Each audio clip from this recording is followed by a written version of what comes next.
ஆண்டவர் இயேசு கிறிஸ்துவின் திருப்பெயரிலே உங்கள் அனைவரையும் வாழ்த்துகிறேன், வரவேற்கிறேன். அதே வேளையிலே புத்தாண்டு நல்வாழ்த்துக்களையும் உங்களுக்கு தெரிவிப்பதிலே மகிழ்ச்சி அடைகின்றேன். கடவுள் இந்த வாய்ப்பை தந்தமைக்காக நான் அதிக நன்றி உள்ளவனாக இருக்கிறேன். ஒவ்வொரு ஆண்டும் கிறிஸ்மஸ் நியூ இயர் வரும்பொழுது ஆல்டருக்கு அந்த பக்கம் இருந்தால் தான் கொண்டாட்டம், சரிங்களா? ஆல்டருக்கு இந்த பக்கம் இருந்தீங்கன்னா இது 10th பப்ளிக் எக்ஸாம் முடிச்ச உடனே அப்பாடா அப்படின்னு ஒரு நிம்மதி வரும் பாருங்க. அது இங்க இருந்தா தான் தெரியும் உங்களுக்கு. அது மாத்திரமல்ல, ஒவ்வொரு கிறிஸ்மஸ் நியூ இயர் வரும்பொழுதும் டிகிரி முடிச்சுட்டு ஆயர் திருப்பணிக்காக காத்திருக்கும் பொழுது அந்த கிறிஸ்மஸ் நாட்கள் உண்மையாகவே ஒரு நடுக்கத்திற்குரிய நாட்களாக மாறிவிடும். புதிய ஆண்டுல புதிய நன்மை கிருபைகளோட நம்ம உள்ள நுழையிறோன்ற நம்பிக்கையோட இருக்கோம் இல்லையா? அப்ப என்ன ஆக போறோம் அப்படின்னு ஒரு பெரிய வருத்தமும் கலக்கமும் வந்துவிடும் ஒவ்வொரு ஆண்டும். அது எப்பத்துல இருந்து இருக்குன்னா, நான் யூஜி செகண்ட் இயர் படிக்கிறதுல இருந்து இருக்கு. அது 2011 வச்சுக்கோங்களேன். எனக்கு நான் ஆயருக்காக முழு நேர திருப்பணிக்காக தெரிவு செய்யப்பட்டது 2017-18 காலகட்டங்கள். அப்ப அந்த காலகட்டங்களை யோசிச்சு பாருங்க. அந்த நேரங்களில் இங்கே காத்திருக்கும் பொழுது சும்மா இல்ல, சிறுவர் ஊழியம், வாலிபர் ஊழியத்தில் எல்லாரும் பங்கு பெற்று இருக்கின்றோம். அப்ப அந்த மினிஸ்ட்ரீஸ்ல இருந்து நமக்கு கால்ஃபர் வந்துகிட்டே இருக்கும். Don't waste your time, come and join அப்படின்னு மெயில் வரும். அதை பார்க்கும் பொழுதும் என்ன திட்டத்துல நாம இருக்கோம், சரியான ரூட்ல தான் போய்கொண்டிருக்கோமா அப்படின்ற ஒவ்வொரு கலக்கத்தின் மத்தியிலும், ஆனா இப்பொழுது நான் திரும்பி பார்க்கிறேன், நிறைய நேரங்களிலே நான் நன்றி கெட்டவனாக இருந்திருக்கிறேன். நிறைய நேரங்களிலே நான் வாக்கு தவறி இருக்கிறேன். ஆனால் என் கர்த்தரோ வாக்கு மாறாதவர். அல்லேலூயா. உங்க மனசு கேட்டு பாருங்க, உங்களுக்கு ஆண்டவர் எவ்வளவு நன்மையாய் இருந்திருக்கிறார் என்று. சரிங்களா? உலகத்தில் உள்ள அந்த ஆசா பாசங்களை, உலகத்தில் உள்ள செல்வங்களை, வளங்களை நீங்கள் ஆசீர்வாதம் என்று நினைத்திருப்பீர்களானால் அந்த நன்மைகள் ஒருவேளை உங்களுக்கு வராமல் இருந்திருக்கலாம் இல்லையா? அழகான ஒரு பிலாசபி இருக்கு. வாழறதுக்கு தேவைப்படுற பணம் கொஞ்சம்தான், அடுத்தவன மாதிரி வாழணுன்றதுக்காக தேவைப்படுற பணம் ரொம்ப ஜாஸ்தி, அதுக்கு அளவே இல்லை இல்லையா? காலையில ஒரு ஐயா போட்டிருந்தார் மெசேஜ், சீக்கிரம் எல்லாரும் யூஸ் பண்ணிக்கோங்க, 12 மணியோட பழைய வாக்குத்தத்தம் எக்ஸ்பைரி ஆக போகுது, எக்ஸ்பைரி டேட் முடியறதுக்குள்ள யூஸ் பண்ணிக்கோங்க அப்படின்னு சொல்லி கொஞ்சம் கிண்டலா போட்டிருந்தாரு. அப்ப இந்த வாக்குத்தத்தங்கள் ஒருவேளை அடுத்த ஆண்டு 12/11/59 எக்ஸ்பைரி ஆயிருமா? இல்ல. மோசேக்கு ஆண்டவர் என்ன சொன்னாரு? நீ கானான் தேசத்துல பிரவேசிப்பைன்னு சொன்னாரு. திடீர்னு திரும்பி என்ன பண்ணிட்டாரு? உள்ளே வராது, அப்படியே ஓடிரு அப்படின்ட்டாரு. அப்ப மோசே கானானுக்குள் பிரவேசிக்க இயலாமல் போய்விட்டது. அப்ப ஆண்டவருடைய வாக்குத்தத்தம் எங்கே போனது? கடைசி வரைக்கும் அவர் பிரவேசிக்கவே இல்லை. இவரே என்ன சொன்னாரு? பிரவேசிப்பேன்னு சொன்னாரு. இவரே என்ன சொன்னாரு? நீ போக மாட்டேன்னு சொல்லிட்டாரு. இப்ப அவர் போனாரா இல்லையா? போல. அங்கத்தோட ஆசீர்வாதம் எக்ஸ்பைரி ஆயிருச்சா? மறுரூப மலையில ஆண்டவர் இயேசு கிறிஸ்துவோடு யாரெல்லாம் இருந்தார்கள்? மோசேவும் ஏலியாவும் இருந்தாங்களா? அது எங்க? கானான் தேசத்துக்குள்ளயா வெளியவா? கானான் தேசத்துக்குள்ளதான் இல்லையா? அப்ப ஆண்டவருடைய வாக்குத்தத்தம் அது எவர் லாஸ்டிங் ஆனது. அது எல்லா காலங்களிலும் அது முடிவு பரியந்தம் நிலைத்திருக்கத்தக்கது. இந்த ஆண்டிற்காக நம்முடைய திருச்சபைக்கு எனக்கு கொடுக்கப்பட்டிருக்கிற வாக்குத்தத்தம் என்னங்க? 28:12 வசனம் சொல்லுங்க. ஏற்ற காலத்தில் எல்லா வாக்குத்தத்தங்களும் கண்டிஷன்ஸ் அப்ளை. சொல்லுங்க. விதிமுறைகளுக்கு உட்பட்டது. சொல்லுங்க, எல்லாரும் வாயில திறந்து சொல்லுங்க. உட்பட்டது. நாம என்ன பண்ணுவோம்? ஆசீர்வாதத்தை மட்டும் எடுத்துக்குவோம். கண்டிஷனு அது இருக்கட்டுங்க, நாங்க வானான்னா சொன்னோம் இல்ல. அப்ப நீங்க ஒரு ஆஃபரோ ஏதோ ஒரு லோனோ நீங்க அனுபவிக்கிறீங்கன்னு வச்சுக்கோங்க. ஃபர்ஸ்ட் நீங்க என்ன பண்ணணும்? கண்டிஷன்ல கையெழுத்தை போட்டுட்டு தான் நீங்க உள்ளவே போக முடியும். ஆண்டவர் சொல்றாரு, நீடித்த நாட்களாக வாழ்நாள் முழுவதும் நீடித்திருக்கும்படியாக என்ன சொல்றாரு? உன் தகப்பனையும் தாயையும் கனம் பண்ணு. வாழ்நாள் முழுக்க நீ நீடிச்சிருக்கணுமா? ஓகே, கண்டிஷன் என்ன? தகப்பனையும் தாயையும் கனம் பண்ணு. இப்படி எல்லா வாக்குத்தத்தத்துக்கும் பின்பதாக அல்லது முன்பதாக பின்பதாக கண்டிஷன்ஸ் இருக்கு. அப்ப அந்த கண்டிஷன்ஸை இந்த பகுதியில் இருக்கிற கண்டிஷன்ஸோடு சேர்த்து நம் வாக்குத்தத்தத்தையும் பார்த்துவிட்டு நாம் கடந்து செல்ல அழைக்கப்பட்டிருக்கின்றோம். அன்பானவர்களே, இந்த 28வது அதிகாரம் மிக மிக முக்கியமான அதிகாரம். ஆண்டவர் என்ன சொல்றாரு? அந்த டைட்டிலே பாருங்க, கீழ்ப்படிதற்கான ஆசீர்வாதங்கள். எதுக்கான ஆசீர்வாதங்கள்? கீழ்ப்படிவதற்கான ஆசீர்வாதங்கள். உங்களுக்கு ஆசீர்வாதம் வேண்டுமா? You are welcome, you are most welcome. ஆனால் அது எதற்கான ஆசீர்வாதங்கள்? கீழ்ப்படிதலுக்கான ஆசீர்வாதங்கள். நீங்கள் கீழ்ப்படியவில்லை என்றால் அந்த ஆசீர்வாதங்கள் உங்களுக்கானவையாக அல்ல. நீங்க இன்னும் என்டரே ஆகல என்று அர்த்தம். ஒருவேளை அன்ஈவனான ஆசீர்வாதம், கர்ஸ், சாபம் ரெண்டும் இருக்கு இல்லையா? ஆசீர்வாதம் எத்தனை வசனம் சொல்லுங்க? இந்த 28வது வசனத்துல 1 to 14. கர்ஸ் எத்தனை சொல்லுங்க? 15 to அந்த சாப்டர் முடிகிற வரைக்கும் இல்லையா? எத்தனை வசனம் சொல்லுங்க? அதுல 68 திருவார்த்தைகள் இருக்கிறது. 14 மட்டுமே ஆசீர்வாதத்துக்கு உட்பட்டது. அன்பானவர்களே, இந்த பகுதியிலிருந்து கடவுள் சொல்ல விளைவது ஆசீர்வாதத்தை காட்டிலும் சாபம் முக்கியம் சொல்றாரா? இல்ல. என்ன சொல்றாரு? அப்ப வாழ்வியலுக்கான அடிப்படை கூறுபாடுகளை ஆண்டவர் சொல்லி இருக்கிறார். ஒரு டிசிப்ளைன்டு லைஃபை வாழ வேண்டும் என்று நினைத்தால் இந்த விதிமுறைகளை நீ பின்பற்ற வேண்டும், இதிலிருந்தெல்லாம் நீ விலகி உன்னை பாதுகாத்துக் கொள்ள வேண்டும் என்று ஆண்டவர் சொல்வதை நாம் பார்க்கின்றோம். இந்த பகுதி ஏன் கொடுக்கப்பட்டிருக்கிறது என்றால், அவர்கள் கானானுக்குள் பிரவேசிக்க போகிறார்கள். அந்த கானானுடைய தேசத்திலே ஒரு சிம்பிளான, ஒரு அழகான, ஒரு செழிப்பான வாழ்க்கை வாழ வேண்டும் என்றால் அவர்களுக்கு விதிமுறையாக ஆண்டவர் இந்த திருவார்த்தைகளை கொடுத்திருக்கிறார். அப்ப இதை நான் 2 ஆப்ஷன் இல்லையா? ஆதாமுக்கும் ஏவாளுக்கும் 2 ஆப்ஷன். ஒன்று, நீ அந்த பழத்தை சாப்பிடலாம், இல்லாட்டி சாப்பிடாம இருக்கலாம். அதனால தான் அங்கே சென்டராக வச்சிருக்காரு இல்லையா? இல்லாட்டி என்ன பண்ணியிருப்பாரு? வேலி போட்டிருப்பாரு. அந்த மரத்துக்கு மட்டும் ஒரு வேலி போட்டால் முடிஞ்சுல. அப்போ ஆண்டவர் ரொபோட்டிக்காக அவன் நம்மளை ட்ரீட் பண்ண விரும்பல. 2ஐயும் நம்முடைய கரங்களிலேயே அவர் வைத்திருக்கிறார். ரைட்டா? இங்கேயும் நமக்கு 2 ஆப்ஷன் கொடுத்துருக்கு. என்ன? கடைபிடி ராஜா, கடைபிடிமா, இந்த ஆசீர்வாதங்களை நீ பெற்றுக்கொள்வாய்.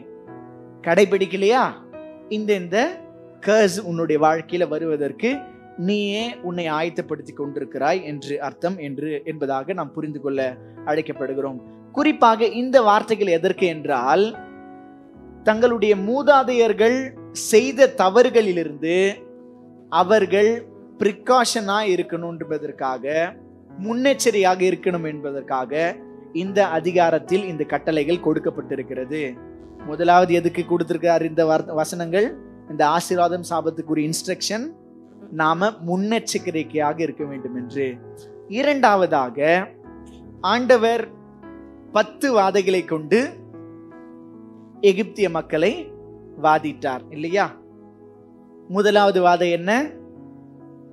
நைல் நதி செங்கடலோட இது என்னவா மாறுதுங்க? தண்ணீரா மாறுது. ரெண்டாவது என்ன? தவளை. ரைட்டு. நாம இப்ப பார்ப்போம். முதல்ல நைல் நதி ரத்தமா மாறுச்சு இல்லையா? ஏன் நைல் நதி ரத்தமா மாறணும்? ஏன் அந்த வாதை? எல்லாத்துக்கும் பின்னாடி ஒரு ரீசன் இருக்கணும்ல. ஏன் அந்த வாதை? கவனிங்க. ரா என்கின்ற சூரிய கடவுள் நைல் நதி என்பது ஒரு கடவுள்.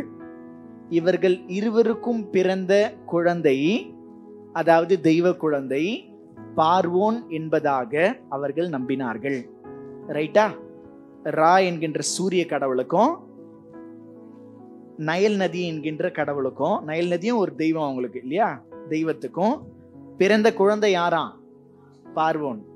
ஆக அவர்கள் ஆயிரமான சொரூபங்களை, சிற்பங்களை வழிபட்டார்கள். அந்த 1000 சிற்பங்கள்ல மிக பிரதான 10 தெய்வங்கள் இருந்தது. அந்த 10 தெய்வங்களுக்குள் மிக முக்கிய 3 தெய்வங்கள் இருந்தது. அந்த 3 என்னதுங்க? ஒன்னு நைல் நதி, இன்னொன்னு சூரியன், இன்னொன்னு பார்வோன். அதனாலதான் வந்த முறையை எதை அடிக்கிறாரு? வாராச்சா நைல் நதி உன் கடவுளா, வா வா வா ஓரமா போய் உட்காருன்னு சொல்லுவோம்ல நம்ம யாரையாச்சு. அந்த மாதிரி முதல் அடியே எதுக்கு அடிக்கிறாருங்க? நைல் நதியை போட்டு பலார்னு ஒரு அடி, ரத்தமாக மாறிட்டுது. நைல் நதி நாற்றம் எடுக்க துவங்கி விட்டது. அந்த நதியிலிருந்து தவளைகள் ஏறி வந்து விடுகின்றன. ரைட்டா? என்ன வருதுங்க? தவளைகள். இப்ப அவங்களுக்குள்ள ஒரு பேச்சு, நாம தான் தப்பா புரிஞ்சுக்கணும்பா, தவளை தான் முக்கியமான தெய்வம்னு நினைக்கிறேன். அதனாலதான் என்ன ஆனாலும் தவளை மட்டும் உயிரோடு இருக்கு பார் அப்படின்னு பேசிக்கிட்டே இருந்த உடனே என்ன பண்ணிட்டாரு? அடுத்த வாதிய தவளையை விட்டார் உள்ள. தவளை 2ஆம் வாதை. அப்ப எல்லாவற்றிற்குமான பர்பஸ் இருக்கிறது. இங்கே ஆண்டவர் 28வது அதிகாரம் 12வது வசனத்துல அவர் என்னத்தை திறப்பாராம்? வானத்தின் பலகணிகளை அவர் திறப்பார். அப்படின்னா என்னங்க? மழை. வானத்தை திறப்பாரு, நேரா தங்க நகை வெள்ளி நகையெல்லாம் கொட்டும் இல்ல. எதை திறப்பாருங்க? மழையை வருஷிக்க பண்ணுவார். அதுவும் எந்த காலத்துல? ஏற்ற காலத்துல வருஷிக்க பண்ணுவாராம். 2வற்றையும் வருஷிக்க பண்ணிடுறாரு. மழை ஏற்ற காலத்திலே வருகிறது. அப்ப இந்த மழையை குறித்து ஆண்டவர் ஏன் இந்த வார்த்தையை சொல்லி இருக்க வேண்டும் என்றால், அங்க 10 வாதைகளுக்கு ஒரு காரணம் இருந்துச்சு இல்லையா? அந்த 10 வாதைகளுமே ஒரு தெய்வங்களாக அவர் வழிபட்டவர்கள். ஃபார் எக்ஸாம்பிள், ஓபூஸ் என்கின்ற கன்றுக்குட்டி, அதுவும் ஒரு தெய்வம். சரியா? அதனாலதான் அந்த விலங்குகளை கால்நடை சாவு வருது இல்லையா, ஒரு வாதையா வருது. அதன் பிறகு அவர்கள் எந்த அளவுக்கு எகிப்திய மக்களோடு இருந்ததினாலே அவர்கள் அந்த சிலை வழிபாட்டிற்குள்ளாகவே அவர்களும் அடிபணிந்து விட்டார்கள். அந்த சிலை வழிபாட்டு எண்ணத்தை வெளியே எடுக்கும்படியாக அந்த முக்கியமான 10 சிலைகளின் அதன் உருவங்களை, அதை சார்ந்த பொருட்களை ஆண்டவர் அடித்தார். அதே போல இங்கே மழையை பற்றி அவர் பேசுவதற்கான காரணம், இவர்கள் வசிக்க போகிற கானான் நாடு பாகால் வழிபாட்டால் நிறைந்த நாடு. அந்த பாகால் வழிபாட்டுல பாகாலின் தெய்வம் என்ன? பாகால் என்ன கொடுக்குங்களா? மழையை வருஷிக்க பண்ணும் இயற்கையின் தெய்வம் என்று அவர்கள் நம்பினார்கள். அதற்காக ஆண்டவர் தெளிவாக அவர் சொல்லுகிறார், இயற்கைக்கு யார் தான் கடவுள்? நான் தான்ப்பா தெய்வம். அதுக்கும் நீ அங்க போயிட்டு வேறு ஒரு சிற்பங்களை, வேறு ஒரு தெய்வங்களை நீ உனக்காக உண்டாக்கி கொள்ளாதே என்று அவர் இன்டைரக்டான இந்த இன்ஸ்ட்ரக்ஷனை அவர் கொடுக்கிறார். அன்பானவர்களே, நம்முடைய வாழ்க்கையிலே ஆண்டவரின் ஒவ்வொரு செயலுக்கும், ஒவ்வொரு அடிக்கும், ஒவ்வொரு நிமிடத்திற்கும் ஒரு காரணம் இருக்கிறது. அவருடைய சமூகத்திலே அமர்ந்திருந்து அவற்றை நாம் அறிந்து கொள்ள அழைக்கப்பட்டிருக்கின்றோம். தொடர்ந்து நாம் பார்த்தோம் என்றால், இந்த தண்ணீர் ரொம்ப ரொம்ப முக்கியமானது இல்லையா? ஆண்டவர் தண்ணீரை வருஷிக்க, மழையை வருஷிக்க பண்ணுவார். அது நேரம் எங்க வருங்க? பூமியிலே வரும். அப்ப அந்த தேசத்தை ஆண்டவர் கொடுத்திருக்கிறார். உங்களுக்கென்ற ஒரு வாழ்க்கையை கொடுத்திருக்கிறார். அந்த நிலம்தான் நமக்கு ஆண்டவர் கொடுத்திருக்கிற வாழ்க்கை என்று வைத்துக் கொள்வோம். ஆண்டவர் மழையை வருஷிக்க பண்ணுவார். என்னவா இருந்தா? நாம் அவருக்கு கீழ்ப்படிந்து நடந்தால். அவர் அப்ப அந்த நிலத்தை ஆசீர்வாதமாகவோ சாபமாகவோ மாற்றிக்கொள்வது யாருடைய கையில இருக்கிறது? நீங்க கீழ்ப்படிச்சீங்கன்னா உங்களுக்கு ஆசீர்வாதம், கீழ்ப்படியாட்டி உங்களுக்கு சாபம். அப்ப அந்த லேண்டு நம்மளுடைய செயலுக்கு ஏற்பதாக பலனை கொடுக்கும். அந்த மழையின் மூலமாக விளைச்சல், அந்த விளைச்சலின் மூலமாக தானியம், அந்த தானியத்தின் மூலமாக நாம் உயிர் வாழ தேவையான அந்த பொருட்கள், உணவுப் பொருட்கள் கிடைக்கும். எனவே ஆண்டவர் ஒரு காரணத்தோடு இவற்றை வைத்திருக்கிறார். ஆண்டவர் நமக்கு கொடுத்திருக்கின்ற வாழ்க்கை அது நிலம் போன்றது. அவற்றை நாம் ஆசீர்வாதமானதாகவோ சாபமானதாகவோ மாற்றிக்கொள்வது நம்முடைய கையிலே இருக்கிறது. எடுத்தவர்கள் வாசிங்கள். யோசுவா 1ஆம் அதிகாரம் 8ஆம் வசனம்.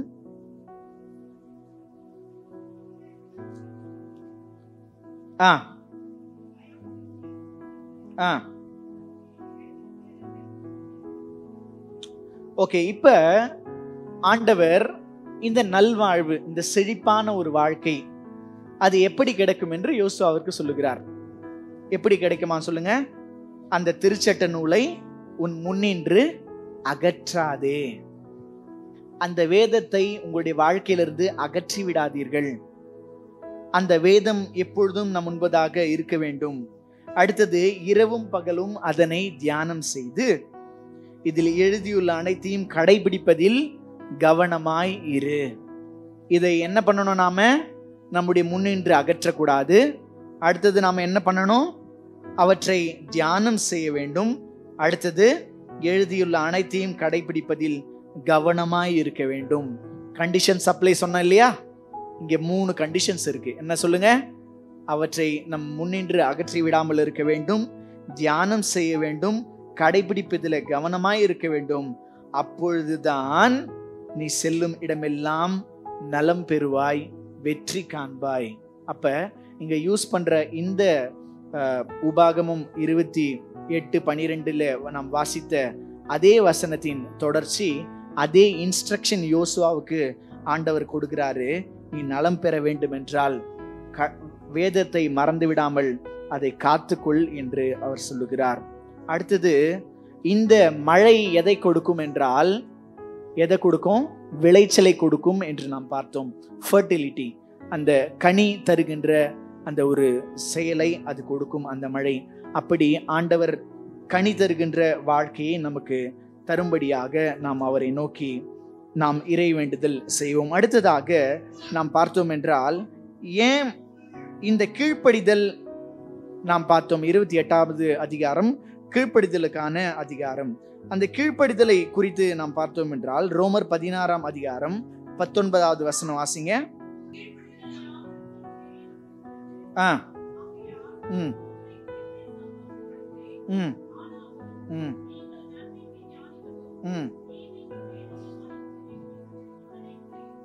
போதும். இப்ப இந்த கீழ்ப்படிதல் அவருக்கு முன்பதாக தெரியப்படத்தக்கதாக, நாம் கடவுளுக்கு அடிபணிந்திருக்கிறோம் என்பது எல்லாருக்கும் முன்பதாக பிரத்யட்சமாய் தெரியப்படத்தக்கதாக இருக்க நாம் அழைக்கப்படுகின்றோம். இந்த கீழ்ப்படிதல் என்பது நாம் வெறும் பேசுவதற்கானது அல்ல. இந்த கீழ்ப்படிதல் என்பது நாம் வெறும் கேட்பதற்கானது அல்ல. இந்த கீழ்ப்படுகின்ற வாழ்க்கை என்பது நாம் ஆண்டவரோடு வாழ்வதற்கானது. நம்முடைய வாழ்க்கையில ஆண்டவருக்கு கீழ்ப்படிந்து வாழ அழைக்கப்பட்டிருக்கின்றோம். அப்படி கீழ்ப்படுகின்ற பட்சத்துல இந்த வாலத்தின் பலகணிகளை திறந்து ஆண்டவர் நம்மை ஆசீர்வதிக்க வல்லவர். அடுத்ததாக ஒரே ஒரு நிகழ்வை மட்டும் நான் சொல்கிறேன். கீழ்ப்படிதல் எப்படிப்பட்டது என்றால், எடுத்தவர்கள் வாசிங்கள். யோவான் 15ஆம் அதிகாரம் திருவார்த்தை 14.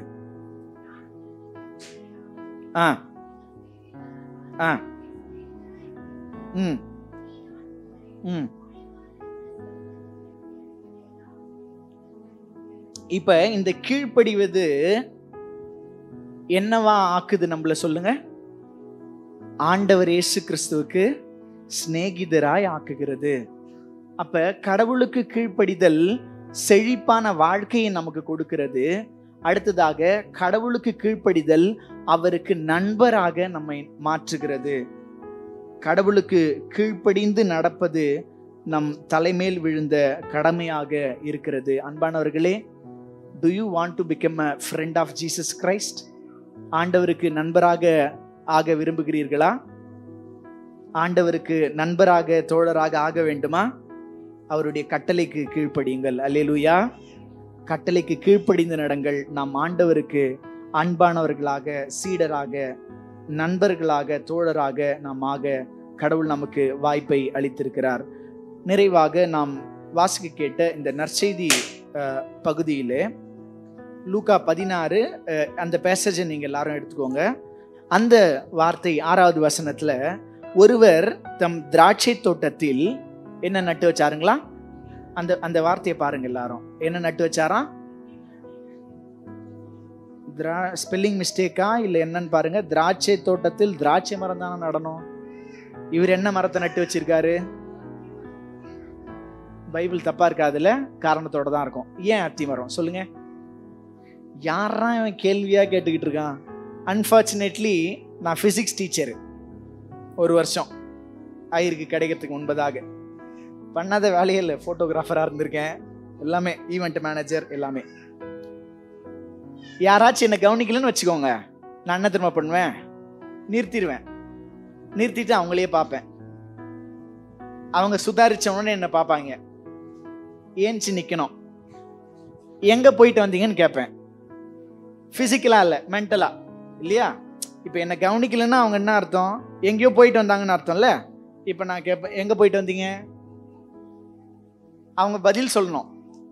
நான் கன்வின்ஸ் ஆகிற வரைக்கும் சொல்லுவேன். சரியா? திராட்சை தோட்டத்தில் அத்தி மரத்தை நட்டு வைத்தார். ஏன் சொல்லுங்க? அதாவது கேட்காத மாதிரியே சொல்லிடணும். எதனா சொன்ன மாதிரியும் இருக்கும், வேண்டாம் அப்படி கொஞ்சம் எனக்கு கேட்குற மாதிரி சொல்லுங்க. கண்ணாடி போட்டதுனால கண்ணு தெரியல. சொல்லுங்க. திராட்சை தோட்டத்தில் அத்தி மரம் ஏன்? ஓகே, ஒன்று நாம் புரிந்து கொள்ளலாம். நமக்கு ஆண்டவர் கொடுத்திருக்கிற இடம், இந்த அத்தி மரம் இருக்கு பாருங்க, அது அந்த இடங்களிலே எல்லா இடங்களிலும் இருக்கும். இப்ப பனைமரம் நீங்க எல்லா இடத்துலயும் பார்க்கறது இல்ல. இதுக்கு முன்பதாக பனைமரம் எல்லா இடங்கள்லயும் இருக்கும் இல்லையா? சொந்த நிலங்கள் மாத்திரமல்ல, மற்ற பொதுவான இடங்களிலே, வழியோரங்களிலே, ரோட்டோரமா புளிய மரம்னு வச்சுக்கோங்க. புளிய மரம் எல்லா இடத்துலயும் இருக்கும் இல்லையா? அது போன்றதான ஒரு மரம் அந்த இடங்களிலே அவர்கள் வாழ்ந்த காலகட்டங்களில் சூழ்நிலையில். திராட்சை தோட்டம், திராட்சை செடி எப்படிப்பட்டது என்றால், அதுக்கு ஒரு அரண் அமைப்பாங்க, அதுக்குள்ள திராட்சை தோட்டத்தை, திராட்சை செடியை நடுவாங்க, பராமரிப்பாங்க, அதை கனி கொடுக்கும்படியாக அதை ட்ரீட் பண்ணுவாங்க, உரம் போடுவாங்க. டே பை டே அதோட அவங்களோட ஃபோக்கஸ் அதில் இருந்துக்கிட்டே இருக்கும் திராட்சை தோட்டம். ஆனால் அத்தி மரம் அப்படி பாதுகாக்கப்பட்ட மரம் அல்ல. அது எல்லா இடங்களும் இருந்த மானாவரி பயிர். ஆனால் ஆண்டவர் என்ன பண்ணியிருக்காராம்? அப்படி பொதுவாக எங்கேயோ கண்டும் காணாமல் இருந்த ஒரு மரத்தை எங்கே கொண்டு வந்து வைக்கிறார்? பார்த்து பார்த்து வளர்க்கின்ற, பேணி பாதுகாக்கின்ற ஒரு தோட்டத்திற்குள் கொண்டு வந்து நடுகின்றார். அன்பானவர்களே, ஆண்டவர் நமக்கு கொடுத்திருக்கின்ற இடம் அப்படிப்பட்டதான இடம் இல்லையா? நிறைய நேரங்கள் நினைப்பேன், நான் ஒரு கிறிஸ்துவ பேரண்ட்ஸுக்கு மட்டும் பிறக்கலன்னா சத்தியமா நான் ஆண்டவரை ஏத்துக்க வாய்ப்பே இல்லை என்று. அப்படி ஆண்டவர் நம்மை வைத்திருக்கின்ற இடம் அப்படிப்பட்ட ஒரு மதிப்பிற்குரிய இடம். ஜெபத்துல கூட 2-3 பேர் மென்ஷன் பண்ணீங்க, இந்த ஆண்டும் இதை விட்டு வையும், நான் இதை சுற்றிலும் கொத்தி எரிப்போடுவேன், அடுத்த ஆண்டு கனி கொடுத்தால் சரி. அடுத்த வார்த்தை சொல்லுங்க, இல்லையானால் அதை வெட்டிவிடலாம் என்று அவரிடம் கூறினார். அன்பானவர்களே, இந்த ஆண்டை அத்தி மரத்தை எப்படி அவரு வெளியே உதாசீனப்படுத்தப்பட்ட, அதிகமா இருந்தா அதுக்கு மதிப்பு இல்லை இல்லைங்களா? கொஞ்சமான இருந்தாதான் அதுக்கு மதிப்பு. அப்படி அத்தி மரம் போன்றவளாகி நம்மை திராட்சை தோட்டத்தின் நடுவிலே கொண்டு வந்து வைத்திருக்கிறார். அதற்கு உண்மையுள்ளவர்களாக, உண்மைக்கு பாத்திரர்களாக, கடவுள் நமக்கு கொடுத்திருக்கின்ற திட்டத்தை செயல்படுத்துகிறவர்களாக, கண்டிஷன்ஸ் அப்ளை நாம பார்த்தோம்ல, என்னென்ன கண்டிஷன் சொல்லி அந்த கண்டிஷன்ஸ் எல்லாத்தையும் ஃபாலோ பண்ணுவோம். அப்பொழுது இந்த ஆண்டிற்கான வாக்குத்தத்தத்தை நாம் சுதந்திரித்துக் கொள்வோம், அதன் பயனை அடைவோம். எந்த மரமாவது ரொம்ப கஷ்டப்பட்டு கனி கொடுத்து பார்த்துருக்கீங்க? இல்ல. மரம் எப்படி கனி கொடுக்குமா? தானாய் கனி கொடுக்கும். அந்த கனி அந்த மரமே டெய்லி வேலைக்கு சாப்பிட்டுருமா? நல்ல பழுத்திருச்சு சாப்பிட்டுருவோம். இல்ல. யார் தான் பயனடைவார்கள்? சுற்றிலும் இருக்கின்ற எல்லாரும் பயனடைவார்கள். அப்படி அடுத்தவர்களுக்கு பயனுள்ள வாழ்க்கையை வாழ்வோம். அந்த நிலம் நம்முடைய வாழ்க்கை, அது ஆசீர்வாதமானதாகவோ சாபமானதாகவோ மாற்றக்கூடிய அந்த சாய்ஸ் நம்ம கிட்ட கடவுள் கொடுத்திருக்கிறார். ஆசீர்வாதமானதாக கனி தருகின்ற வாழ்க்கையாக நாம் மாற்றுவோம். அந்த கனி அடுத்தவர்களுக்கு பிரயோஜனப்படுத்தும். கர்த்தர் தாமே திருவசனங்களை நமக்கென்று ஆசீர்வாதத்தை தருவாராக.